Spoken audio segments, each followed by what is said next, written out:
Welcome to Vader TV, the site on innovation and innovators. I'm Bambi Francisco.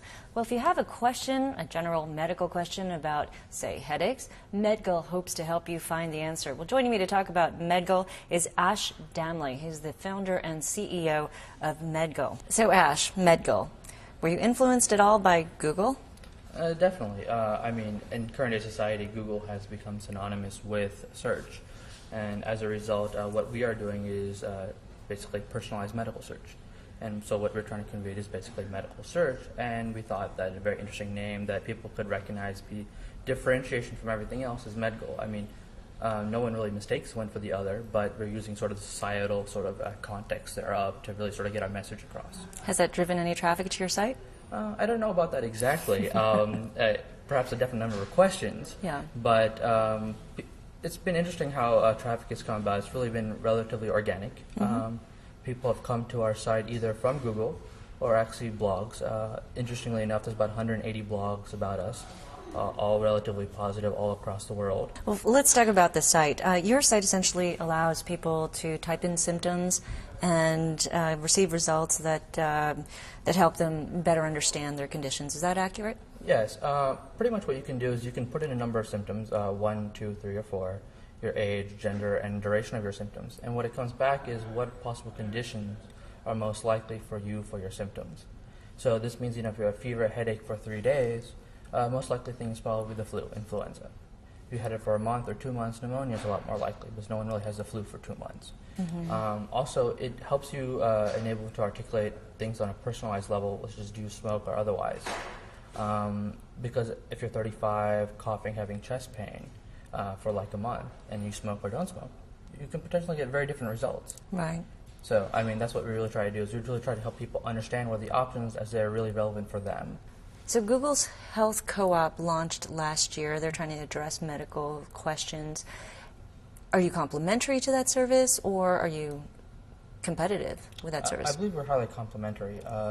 Google Health Co-op is an absolutely fabulous tool, but the difficulty becomes if you put in your symptoms such as fever, headache, etc. into Google Health Co-op, you're going to get back basically a bunch of web articles that unfortunately does not help you understand what are the options that are relevant for your symptoms. So basically what it's leaving you to do is to read through all those articles, try to understand all the things that it's saying, synthesize it, and then come back out the door and say, this is what I might have, or these are the options that make sense. And then from there, if you say, oh, bronchitis or asthma or pneumonia, then let me go find out more information about that.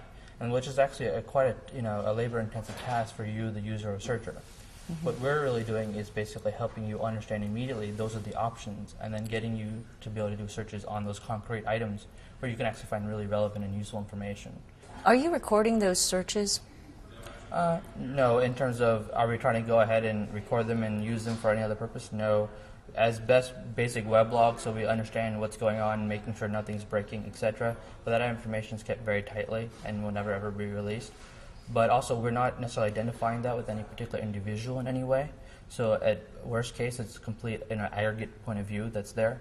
So across the United States, people are wondering about runny noses. Okay, that's not a bad thing. So.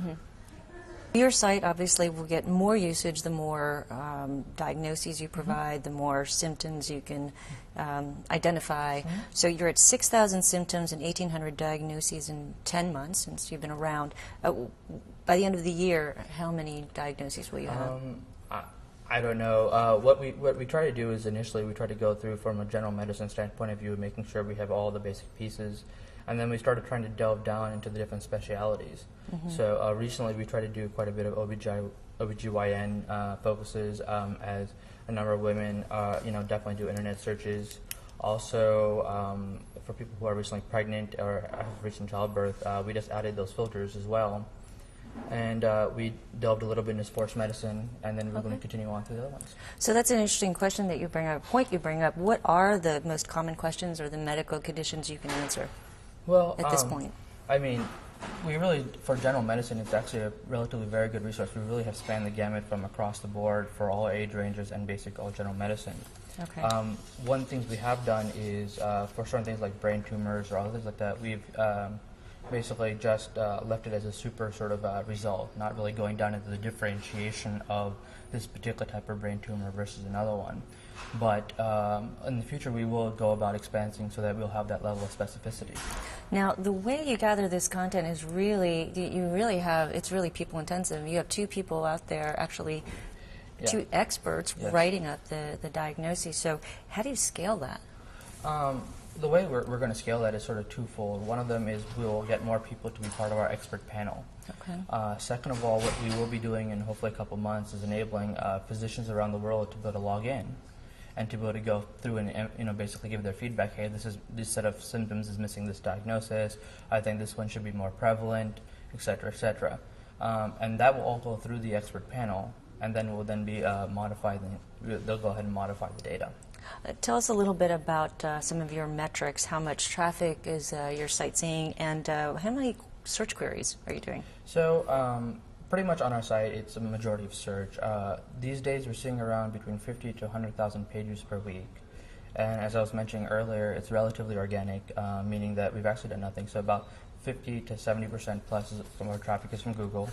The rest is 50% is from Google search? Yep. Okay, so is that organic search That's results? Organic, okay. Yes. And and then the rest is from people coming from blogs. Mm-hmm. As I said, we have about 180 blogs, and so people have come through those.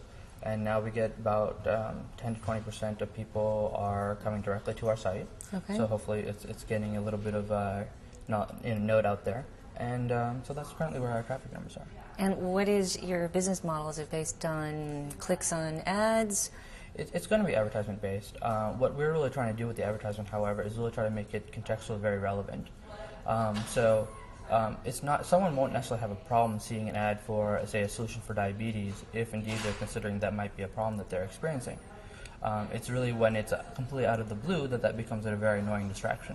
Mm-hmm. Secondly, what we're also going to try to do is connect with physicians and allow them to be able to reach out to the people within their local area and as is relevant for the user, such as if you're doing a search. What type of physician should you talk to? Should you talk to an endocrinologist? Should you talk to a pulmonologist? Should you talk to a family practitioner? So the physicians will start advertising with you to be listed? Exactly. And then our idea is because we understand the options, we can contextually say which is the most likely physician for you to connect to and hear those in your area that, you want to talk to. Give us just an update on your funding status. Right now, we're self-funded. Mm-hmm. A number of people have kindly approached us, and we are definitely talking with them. Mm-hmm. And so hopefully in the next couple months, we'll see. We're more than happy to make a good relationship with people, but it's just not about the money. It's also about the rest of the relationship and how they can really help us move the business forward. Okay, well, thanks very much, Ash. Oh, thank you very much. I appreciate it. I've been speaking with Ash Damle. He's the CEO and founder of MEDgle. I'm Bambi Francisco.